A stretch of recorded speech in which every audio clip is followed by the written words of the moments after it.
Okay, so I went through a situation earlier this year. A guy that I just met, he and I talked about a ministry together.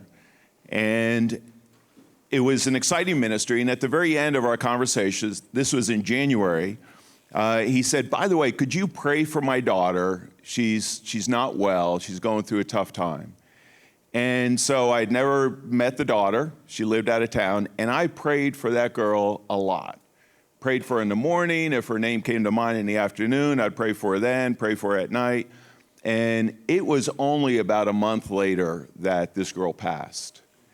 And I'm like, wow, that is so hard. It's so hard when you lean into God and you pray your heart out and the answer doesn't come. And so there is obviously in the book of Job a story about suffering. And there are probably 10 messages or more in the book of Job. But I thought, how do I minister to this new friend? And so I want to look at the book of Job today from the view of the friends. Not so much Job and his suffering in particular, but more in the view of the friends. And so quick reminder, if you haven't studied the book of Job, and a lot of people don't study the book of Job. I think they're afraid that Job is contagious, or that if they learn too much about suffering, God's going to make them suffer. So they'll read the beginning of Job, and then they'll read the end of Job. But most of the middle of Job, they don't read that. Most people don't. So we find out from the book of Job that he was a very wealthy man. No greater man than from the East, greatest man of all the people in the East. He had a big family. Ron just alluded to that. He had 7 sons and 3 daughters, which in that culture represented wealth because that was your Social Security. Those are the people that were going to take care of you when you got old. So having a big family was a big deal. Job was a godly man. And so we see in Job 1:8, this is God speaking. He says, have you considered my servant Job? There is no one on earth like him. He is blameless and upright, a man who fears God and shuns evil. So in my mind, I sort of see Job as this wealthy man, and it goes through a description how many cattle he had, goats, all of this. Clearly, he had hundreds of servants to care for all of these assets of his. He had a big family, and he was a godly man. So he's sort of like Billy Graham and Elon Musk put together. Right? He's just a unique person. And I don't think we know somebody even in our culture sort of like Job. He would have been unique even in our culture today. But Job is also a highly respected man.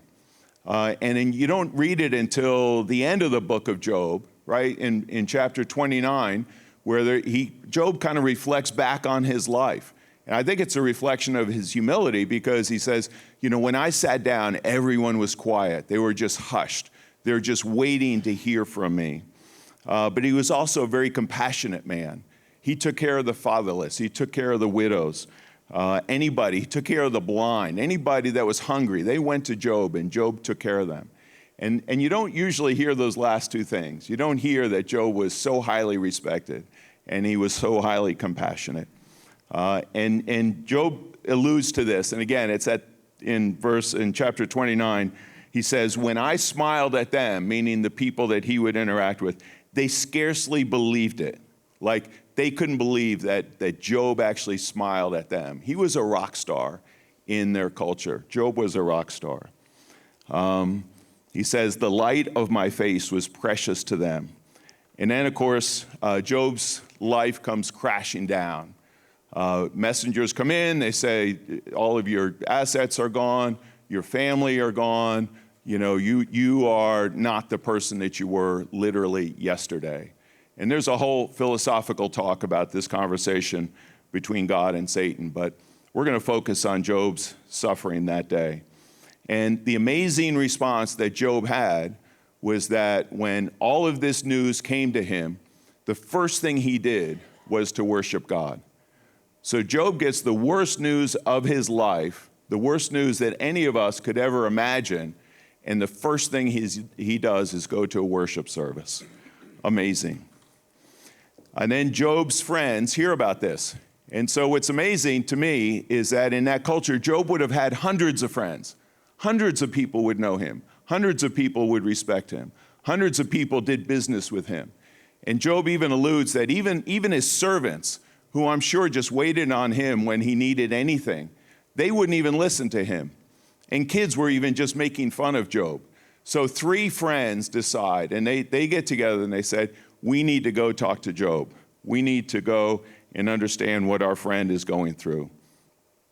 And so these guys show up, and they sit with Job for 7 days. And the scripture says they sit with Job for 7 days and 7 nights.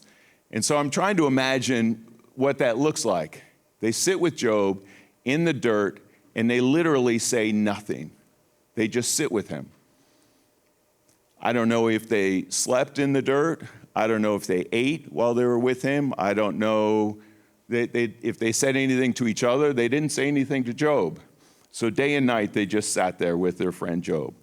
And that was kind of the high water mark of their interaction with Job, because as soon as they opened their mouth, it went south from there. And from Job 3, so from Job 1 and Job 2 is Job suffering and the friends show up.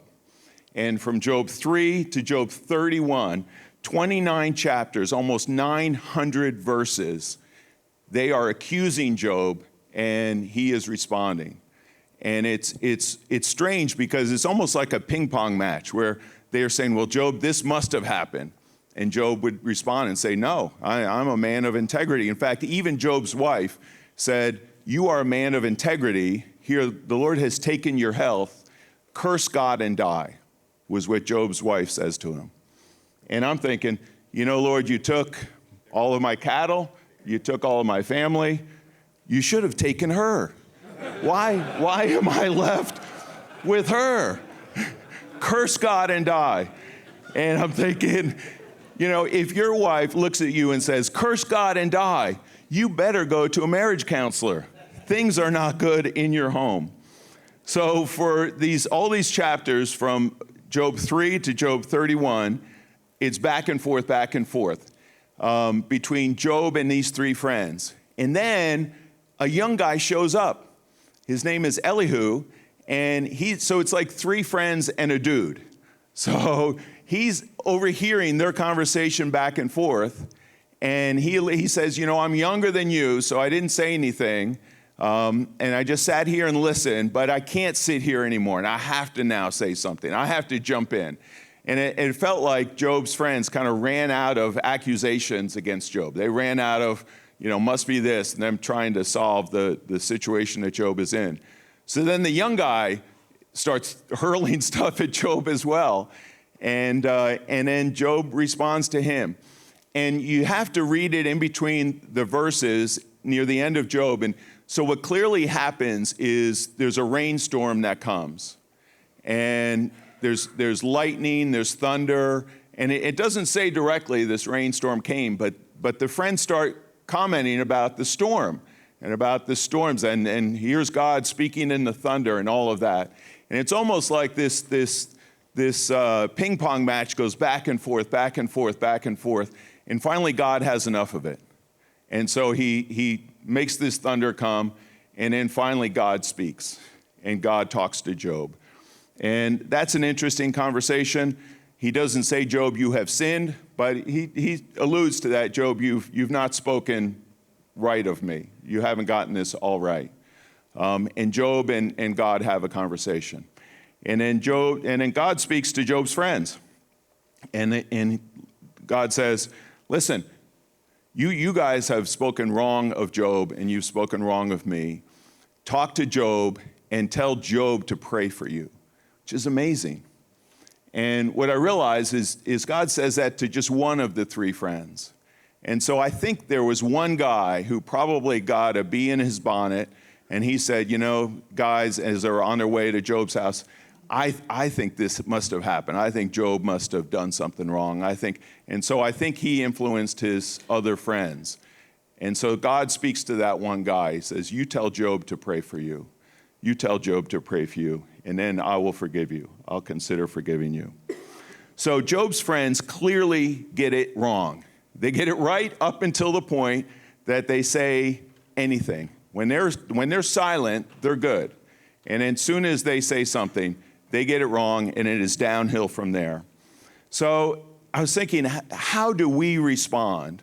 Because I look around this room, and I think the average age in here has to be 55, 60, or more. And so, guys, listen, we are going to suffer. I just had a birthday. I just turned 66. If the average age of a person in America is 87 when they pass, that's not many years. So between age 66 and I think it's 87, 88, whatever the average age is, there's some suffering for me. So I better think about this because, I have challenging days ahead. Now, God promises that he's never going to leave us or forsake us. But that means that around these tables, there is some challenging times ahead. And we're going to need to be there for our brothers. So how do we, as godly men, especially looking at maybe the end of our lives in the next 25, 30 years, whatever that time frame is, how do we minister to the guys around us and do it in a way that's godly? And take the example of Job's friends and learn from what they did and do it different. Because in this situation, failure is definitely an option. And we don't want it to be an option for us. So I was thinking through, how do we respond in a godly way when somebody around us suffers? So number one is, as a friend to a sufferer, understand that your role is a sacred trust. So if you have somebody around you who is suffering, and you have the opportunity to step into that situation on any level, that's a sacred trust. Because all through Scripture, God promises that he will be there, that he will respond. And often he responds through people, right? If somebody prays and they say, listen, I need help, now God may send an angel to your house and help you with some situation, but he's generally going to send a person. And so somebody's going to hear the voice of God, and they're going to say, go to Ron's house, help him clean his garage, because he prayed for somebody to help clean his garage. So you got to go help him. Or whatever the situation is. It's a sacred trust. It's a sacred trust. God has entrusted to you a sufferer. He has entrusted to you somebody who's suffering. And it's our sacred trust to step into that. The second thing is to show up. Don't be a fair-weathered friend. There are too many of those in our culture. There's way too many. And that was clearly the case in Job's situation. Job had to have hundreds of friends. If he was so revered and he was so wealthy and he was so godly, he had hundreds of friends. And those guys scattered. It even alludes at the end of the book of Job that even his family scattered. And they came back. When Job got healthy again, they like, oh, hey, Job, I've been off praying for you. Or, hey, good to see you're doing better, Job. And I'm sure he's thinking, where were you when I was sitting in the dirt suffering? Where did you go? What happened to you? I'm sure there's situations in my life that I was a fair-weathered friend. I'm sure. I could probably come up with many if I had the time to do that. But we can make a choice, and we can say, no, you know what? I am not going to run when my friends are in trouble. I'm not going to run when my friends are in trouble. Keener Gill came through the military. Keener, you don't leave somebody on the battlefield, right? No, we don't need to do that. We don't need to do that. We don't need to do that. The third thing is to position yourself with the sufferer. So Job's friends also got this right, is they went and they sat on the ground. It would have been very easy for them to pull up a chair, look down on Job. Hey, Job, how can we pray for you? I can see, you're in a bad way. They wept and they sat on the ground with Job. And I don't know what that looks like every time somebody goes through suffering and you're there for them. But somehow, some way, position yourself with the person that's suffering. Position yourself with them. The fourth thing is to pray. And hopefully you've prayed already. But pray. The Lord tells us that we have this special relationship and this special authority to be able to ask for things in Jesus' name.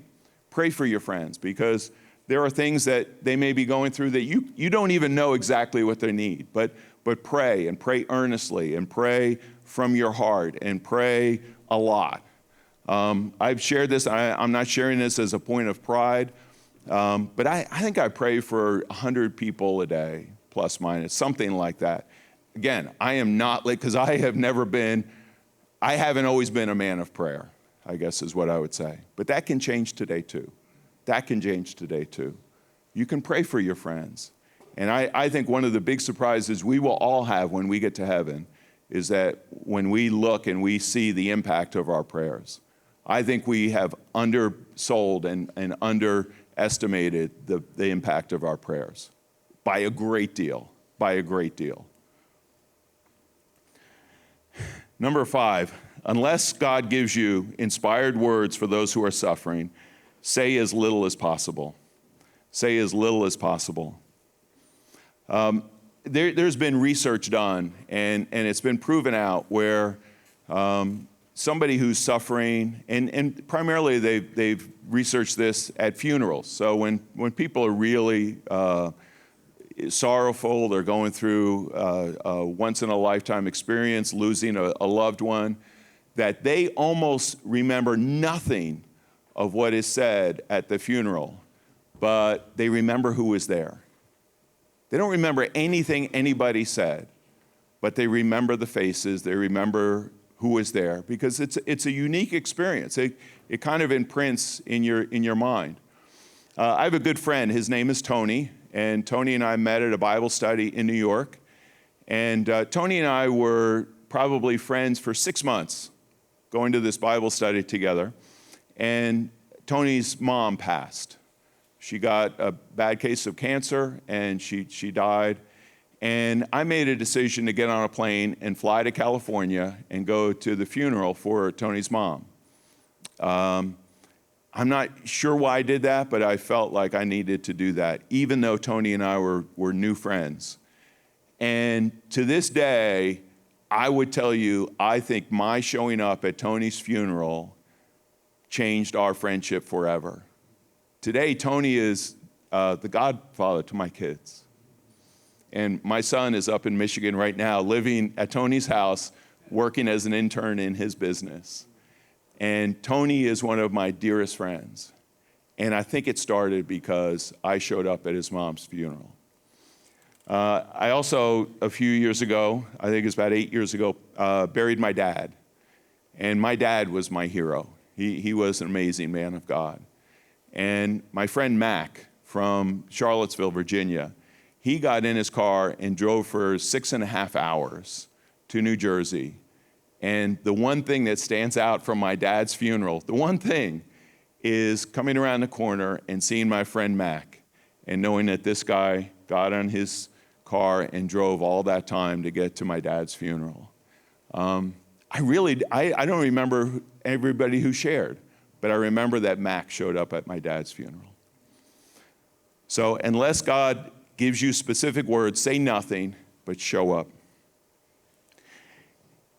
And when appropriate, for somebody who's gone through suffering, and primarily for somebody who's lost a loved one, at some point, if God inspires you, ask. I met a guy, his name was Paul Bubna. He was the president of a seminary. He had been my pastor and had moved on and took over this it was actually a college and a seminary, Bible school and a seminary. And I ended up on his board for the seminary. And at one point, he and his wife, he had a wife, her name was Jeannie. And this woman, even as a young teenager, I'm like, wow, that woman is really beautiful. She was like, I don't know, she was like Jackie Kennedy. She had that kind of charisma about her. She was very unique. And Paul and Jeannie went on a trip to Côte d'Ivoire in West Africa at one point. And Jeannie somehow got a parasite, a bug, whatever it was. And I watched that woman as a teenager. I watched her just drift down, and she was gone in 6 months. And years later, I ended up on the board of this seminary with this guy, and the two of us were just sitting one day. And I don't know how we got on the subject, but he said, you know what? Nobody here asks about my wife anymore. And I said, really? He said, yes. He goes, I loved her so much. I want to talk about her. But people are afraid that if they bring up her name, that somehow that's going to trigger me and I'm going to end up, all full of sorrow. He said, but I want to talk about her. Now, I'm not saying that everybody who's lost a loved one is in that situation, but that guy was. And it was maybe just 2 years after that. I was at a dinner in New York, and there was a guy who was a well-known Christian author, and I ended up being seated at the table, the dinner table, next to that guy's wife. And so we were talking for a little bit, and I had read somewhere that they had lost a son when he was in his 20s. He actually drowned. He tried to cross a river in Texas, and he drowned. And so I looked at this woman, and I said, tell me about Sandy. And she looked at me, and she started to tear up, and she said, you know what? Nobody's asked about him for 20 years. And then she told me about her son, Sandy. So I don't know. I just think that there are opportunities for us to reach in, to not just be the friends who run away, to certainly not be the people that, disregard the guy who's going through suffering, but to step into those situations. Because, gentlemen, we are all going to suffer here. Physically, we're going to suffer at some point here in the future. And I think to the degree that we're able to minister to the people around us, we will have picked up a sacred trust. Will have responded to God's prompting. We may be the answer to prayer for the people that we minister to. And we can step in, and in that unique time of suffering, and it's a unique time. It's not a joyful time. Certainly it's not a joyful time, but it's a unique time to be able to, and a unique opportunity to be able to step in and minister to the men around us. So be a friend. Be a friend to a sufferer. Don't be afraid to step into that situation. Don't ignore it. Don't just say, hey, how's so-and-so doing? I heard he's going through a tough. Call the guy. Call the guy. Call the guy. Pray for him. Pray for him and his family. And when you have the opportunity, show up and say the right thing. So we are going to go to the tables here, but I'm going to ask that you guys be a little bit vulnerable this morning, because there's no way that we can be together as a group this large and not have somebody in here who's suffering. There may be one of you, there may be 10 of you, but if you're going through a tough time right now, I want you to be vulnerable. Trust the guys around your table and say, I need to tell you, I'm in that situation right now. I need prayer right now. I'm going through a really tough time right now. And let's minister to the guys in this room around the table, and then I'll jump up here at the end. Thank you.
Any wisdom from the tables?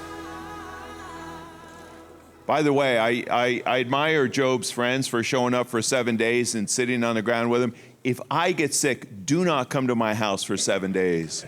You're welcome to come and visit, say hi. Don't come for 7 days. That would be too long. I have a good friend who's a pastor and was my pastor in Virginia. And he would take me often to hospital rooms to visit with people. We did that dozens of times.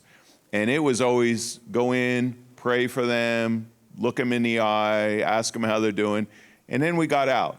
So don't think that just because Job's friends showed up for 7 days and sat on the ground day and night. You don't have to do that, but just show up. Just show up. What did you guys discuss around the table? Sandy has something. Oh, okay, Ken, all the way in the back. I'm coming, Ken. Hold on. Don't lose that thought. Okay. I know. Peter, you won't know how timely this is for me because I have a great friend for 40 years. Can you hear? Yeah. Great friend for 40 years that has been, our families helped build a church together. His wife and my wife are best friends. And he's been in and out of chemo for the last 6 years. And just this week, they've switched him to palliative care. And I'm going to visit him today. So how timely is this? He knows I know how sick he is. I've taken him to chemo treatments. So I'm just going to be there to be there. If he wants to talk, we'll talk. If he wants to pray, we'll pray. But JC built a beautiful life for himself and his family, and he knows we're exiles here. We're sojourners. We're to be building our citizenship in the heavenlies, as it says in Ephesians. So if you think about it, just pray for us today. Thanks. Amen. Thank you, Ken. Sandy, you're such an introvert. It's so surprising you have something to share. Sorry about that, guys. But I love y'all. But the exciting thing today is we had 9 people here from 22 years old to 80 years old.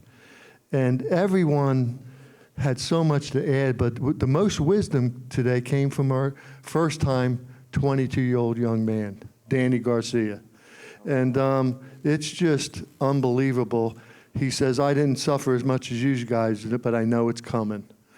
So he's prepared, and the other guys at the table had somebody that they haven't called that they're going to call today and make a difference, and reach out to them. And that's what Peter said. Wonderful, Peter.